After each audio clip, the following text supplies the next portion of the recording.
नारायण नारायण नारायण नारायण। राम राम राम राम राम।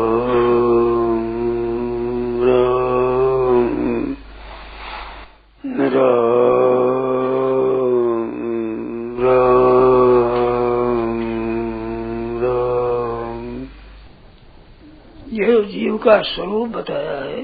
ईश्वर अंश, जीव अविनाशी, परमात्मा का साक्षात अंश है और अविनाशी है, नित्य और चेतन है और शुद्ध है और नित्य सुख राशि है। इसमें एक बात विशेष ध्यान देने की है, बहुत ध्यान दें। विशेष सहज सुख राशि लिखा है, उसको जो सुख के लिए प्रयत्न करना है, ये वास्तव में दुख को ही बुलाना है। सहज सुख राशि को सुख की इच्छा नहीं होती, सुख की इच्छा नहीं होती, वहां सुख देना है वो दुख देना है। अपने लिए जो सुख के कुछ करना है, ये बड़ी भारी गलती है।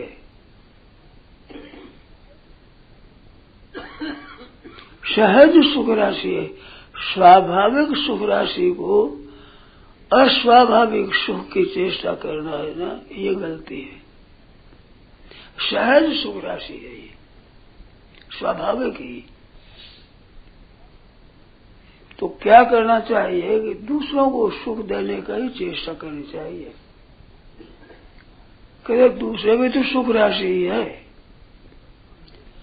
जो सुख राशि समझते हैं उनको सुख देने की इच्छा नहीं है, जो सुख लेने की इच्छा रखते हैं, सुख पाने के लिए उद्योग करते हैं, उनको सुख पहुंचाने की बड़ी भारी आवश्यकता है। यज्ञार्थात कर्मणो नेत्र लोकोयं कर्म बंधना। यज्ञार्थ मानो संसार की सत प्रवृत्ति बनी रहे,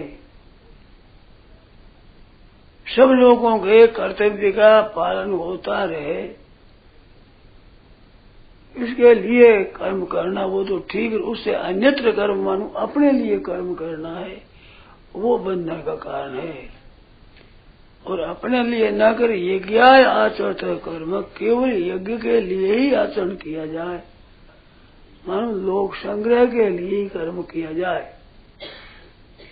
लोक संग्रह में वापी संपर्शन कर तुम रसी, लोक संग्रह के लिए ही तुम्हें कर्म करना चाहिए। तो यज्ञ आचरण लोक संग्रह, जिससे लोगों का संग्रह हो, लोग जो उन्मत्त होकर के और दूसरी प्रवृत्ति में जा रहे हैं, उनको हटाने के लिए केवल मर्यादा के लिए काम किया जाए। शास्त्र की लौकिक की मर्यादा ठीक चलती रहे, इसके लिए किया जाए। अपने शरीर में भी लोक संग्रह की बात है। अपना शरीर है, स्थूल सूक्ष्म कारण, ये भी लोक ही है, ये स्वयं नहीं है। इनके संग्रह के लिए उन्मत्त उत्पत्त में जाए, सतपथ में लगे रहे, यज्ञ इसके लिए ही कर्म किया जाए, यज्ञार्थ कर्म किया जाए। यज्ञार्थ कर्म करने सब कर्म लीन हो जाते हैं। यज्ञाय आचरत कर्म गत संग से मुक्त से ज्ञानावस्थित से गत संग आसक्ति नहीं है और मुक्त है, मानो अपने में किसी बात का अभिमान नहीं करता है। और ज्ञानावस्थित से ज्ञान में जिनका चित्त लगा हुआ, ज्ञान मान विवेक ठीक ठीक, जब चेतन का विवेक ठीक है तो अपने लिए कोई जरूरत नहीं है। ऐसे ज्ञान में जो अवस्थित है, उसके कर्म यज्ञ कर्म आचरण कर्म, यज्ञ के लिए आचरण करता है, केवल संसार की सेवा के लिए कर्म करता है। ऐसे कर्म करने से सर्व कर्म लीन हो जाते हैं, मतलब कोई कर्म बंधन नहीं रहता उसका, कर्म का बंधन रहता ही नहीं, क्योंकि केवल लोक संग्रह के लिए ही कर्म करता है, अपने लिए नहीं। अपने लिए वो यज्ञार्थात को बनो अन्यत्र, वो अन्यत्र हो गया, तो अपने लिए कर्म करने में बांधता है। कर्म अपने लिए करना नहीं है, क्योंकि वो सहज सुख राशि है। कर्म किया जाए सुख के लिए, दुख मिटाना और सुख प्राप्त करने के लिए, दो ही तो इच्छा होती है, एक दुख मिट जाए और एक सुख मिल जाए, इसको लेकर के तो कामना होती है, कामना के लिए ही कर्म किया जाता है। तो कर्म अपने लिए नहीं किया जाए, क्योंकि सहज सुख राशि है। जहाँ सुख की इच्छा होती है उसके लिए तो किसी को काम कर दे, बैठे कैसे भी काम करो, कैसे काम चलेगा। तो लोक संग्रह वो अपना संग्रह सुख, इसको लेकर के ही कर्म में प्रवृत्ति होती है। तो ऐसा जो गत संग है, मुक्त संग है, ये वो ज्ञानावस्थित से सब विवेक ठीक जागृत अच्छी तरह से विवेक है, उसका कर्म कैसे हो, यज्ञ कर्म होगा, यज्ञार्थम कर्म करो, मानो सबको सुख हो, सबको आराम हो। इधर जना सहत प्रमाणम कुरते लोकस्तदनु वर्तते, श्रेष्ठ पुरुष जो जो आचरण करता है उसके अनुसार दूसरे आचरण करते हैं। तो ये यज्ञ आचरत कर्म की व्याख्या करी अगाड़ी। यज्ञ आचरत कर्म, यज्ञ के लिए आचरण किया, तो यज्ञ क्या, यद आचरती श्रेष्ठ तत्देवी तो जना, जो श्रेष्ठ आचरण करता है उसके अनुसार लोग करते हैं। और सत परमाणु कुरुते, दो बात बताई, एक कर्म करके बताई पद्धति और एक कह करके बताई। क्या चारों वर्णों चारों आश्रमों के लिए और अपने संप्रदाय उस संप्रदायों के लिए, हिंदू ही नहीं, हिंदू है, मुसलमान है, ईसाई है, और जितने जो यहूदी है, पारसी है, जो कोई है, उन सब हित के लिए, तो सबके हित के लिए किए जाए। तो अपना यद आचरती श्रेष्ठ, श्रेष्ठ पुरुष कहलावे वो जो जो आचरण करता है, तो उसी के अनुसार दूसरे लोग आचरण करते हैं। और सो यथ प्रमाणों कुरुते, जो प्रमाणित कर देता है, लोकस्तदनु वर्तते, लोग उसके अनुसार आचरण करते हैं। तो सब लोगों के हित के लिए आचरण करना, सबको सुख पहुंचे, सबका कल्याण हो, सबका उद्धार हो, सबको शांति मिले, इस तरह से आचरित करता है। तो लोग भी वैसा करेंगे, तो ऐसा करे और इस तरह से उससे प्रमाणों करते, ऐसा प्रमाणित कर दे। वो मनु बतर करके भी ये बात बतावे, आचरण करके भी ये बात बतावे। तो आचरण का असर पड़ता है, आचरण के अनुसार वचन का असर पड़ता है। आचरण नहीं होता उसके वचन का असर नहीं पड़ता। केवल दूसरों को कहे पर उपदेश कुशल बहुते रे, जे आचरित नरन घने रे, अपने आचरण न करे दूसरों के लिए ही कहे तो उसका असर नहीं पड़ता है। अपना करता है उसका असर बहुत पड़ता है। इसमें श्लोक में बताया यत यत आचरति श्रेष्ठ, यत यत और तत तत एव 5 शब्द है। यत यत और तत तत एव 5 शब्द है। और व्याख्यान का कहने का असर पड़ता है, वो बताए यत प्रमाणों कुरते लोक तदनु वर्तते, यत और तत 2 ही पद आए। तो वचन का असर 2 गुना पड़ता है, वो आचरण का 5 गुना असर पड़ता है। तो 5 गुना असर पड़ता है, वो प्रमाणित कर देता है, तो उसके वचन का असर भी वैसा ही पड़ता है। क्योंकि आचरण है, आचरण है वो खास चीज है, वो है एक गोली है, एक तरह से आचरण है जो ठोस चीज है, और वो प्रमाणित कर देता है। कहना है, कहना है वो फूला है, औरों के लिए है ना, औरों के लिए तो गोली जो होती है वो औरों के लिए चलाने के लिए होती है, अपने लिए होती है। मन वो औरों को भी पार करती है। तो उन लोगों को लगता है तो यज्ञ आचरत कर्म समग्रम प्रविलीयते। यज्ञ के लिए कर्म किया जाए और समग्र कर्म लीन हो जाते हैं। वो संचित क्रियमाण प्रारब्ध सब कर्म लीन हो जाते हैं। कोई कर्म बाधक नहीं होता। समग्र प्रविलीयते, समग्र सब कर्म शांत हो जाते हैं, नष्ट हो जाते हैं। मन अपने संबंध में नहीं देते, अपने को भोगना नहीं पड़ता। कर्मों का फल जो भोगना होता है, सुख और दुख, वो फल नहीं देते। तो क्या ऐसे पुरुष को बुखार नहीं आता? अरे बुखार आ जाएगा, पर बुखार आ जाएगा तो घाटा लग जाएगा। ग्रस्त है तो उसके लड़के मर जाएंगे, आज बेइज्जती हो जाएगी, निंदा हो जाएगी, ये सब हो जाएगी।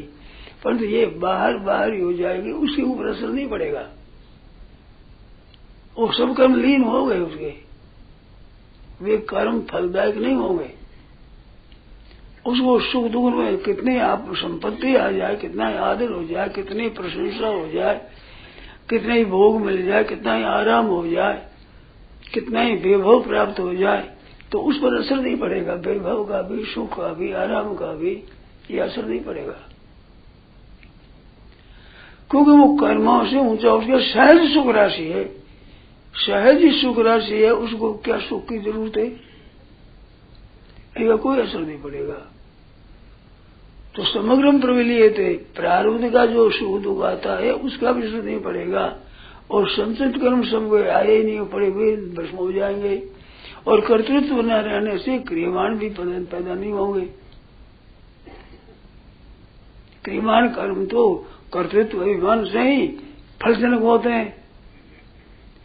वे क्रियमाण कर्म भी फलजनक नहीं होंगे, बंधन कारक नहीं होंगे। तो समग्र कर्म लीन हो जाएगा। संपूर्ण कर्मों के संबंध से वो निर्लिप्त हो जाएगा। जैसे 5 में बताया ना,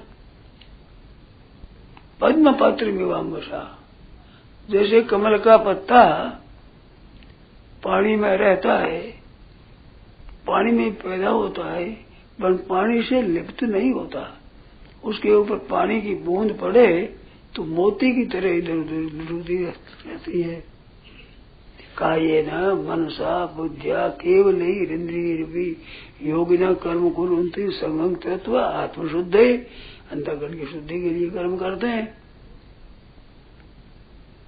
युक्त कर्म फल शांति मात्र निष्ठित अयुत काम कार्य फल शब्द निवेद्यते। योगी नहीं होता है वो तो कर्म कार्य न, और काम कार्य मन में इच्छा बंध जाता है, लिप्त हो जाता है। ऐसे कर्म लिप्त हो जाते हैं। नहीं वो किंचित करो में थी, ये ज्ञान मार्ग वाले वे भी इंद्रियाणी ब्रह्मण्याधाय कर्माणी संगम कर दो, ब्रह्मण्याधाय कर्माणी सब कर्म परमात्मा में लाए कर दिया, अर्पण कर दिया। ब्रह्मार्पण ब्रह्म ब्रह्मण्याधाय कर्माणी संगम चौथा करोती है। आसुति त्याग करके भगवान अर्पण, भगवान की प्रसन्नता के लिए कर्म करता है। तो ब्रह्मण्याधाय कर्माणी संगम तो करोती है, संग आसुति है ही नहीं, लिप्यते न सब पापी न, वो पाप से लिप्त नहीं होता। पद्म पत्रिमाम वर्षा, तो ये क्या है? आचरत कर्म समग्रम प्रविलीयते। ये ज्ञात कर्म करते हैं, उनके कर्म सब लीन हो जाते हैं, कोई कर्म बंधनकारी नहीं होता। क्यों? वो तो कर्म होते हैं सब बाहर ही बाहर होते हैं, चाहे कर्मेंद्रिया से हो, चाहे ज्ञानेन्द्रिया से हो, चाहे मन बुद्धि अहंकार से हो, या अंतःकरण से हो, चाहे बहिकरण से हो, वे बाहर होते हैं। योन्तर शुभ अंतराराम तथांतर ज्योति सहयोगी ब्रह्म निर्वाण वर्तते विदितात्मा। वो विदितात्मा है, ये चौथे 5 दोनों में कहा। तो ये लिप्तता नहीं होती। तो चेतन अमल मल रहित है खुद। मल रहित में मल कैसे लगे? कर्मों का फल तो मल है, और कर्म में ममता है वो मल है। रामायण माया ममता मल जरी जाए तो कर्मों के साथ में, कर्मों के साधन कारण है, उनके साथ में जो ममता है, मेरापन है, वो मल है। उसके कारण से वे कर्म बंधनकारक होते हैं। तो अपने कर्म भी अपने नहीं है, वे तो एक प्रकृति के है अथवा परमात्मा के है। मालिक तो परमात्मा है और करने वाली प्रकृति है। तो प्रकृति के द्वारा क्रिया होती है और मालिक परमात्मा है, तो परमात्मा को समर्पण कर दिया और प्रकृति के द्वारा क्रिया होती है और उसे खुद को लिप्त होता ही नहीं। और लिप्तता कैसे हो? लिप्तता होने का कारण नहीं है, क्योंकि चेतन अमल का ना, मल है ही नहीं। अमल सहज सुख राशि, स्वाभाविक सुख राशि है। तो उस अस्वाभाविकता से क्या होगा? जो संबंध जन्य सुख होता है वो सहज नहीं है, वो तो परतंत्र है, स्वतंत्रता से नहीं है, अपना नहीं है, दूसरे के संबंध से ही यही संस्पर्श जाग होगा। दुख योने होते, संबंध जन्य जितने भोग होते हैं वो तो सब बांधने वाले होते हैं और दुखों के कारण होते हैं और आदि और अंत वाले होते हैं।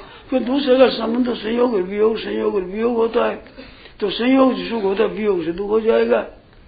आदि अंत वाले होते हैं, अतेषु बुधा नाम रमते, उनमें विवेक रमण नहीं करता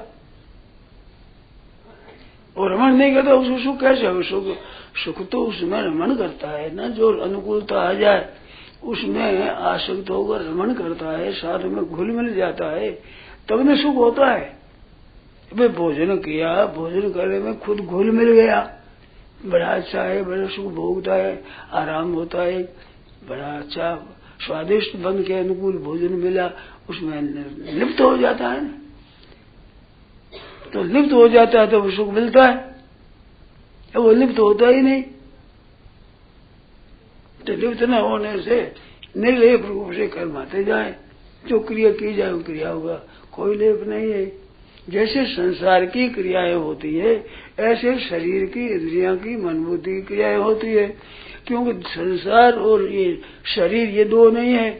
स्थूल शरीर की स्थूल जगत के साथ एकता है, सूक्ष्म शरीर की सूक्ष्म जगत के साथ एकता है, कारण शरीर की कारण जगत के साथ एकता है।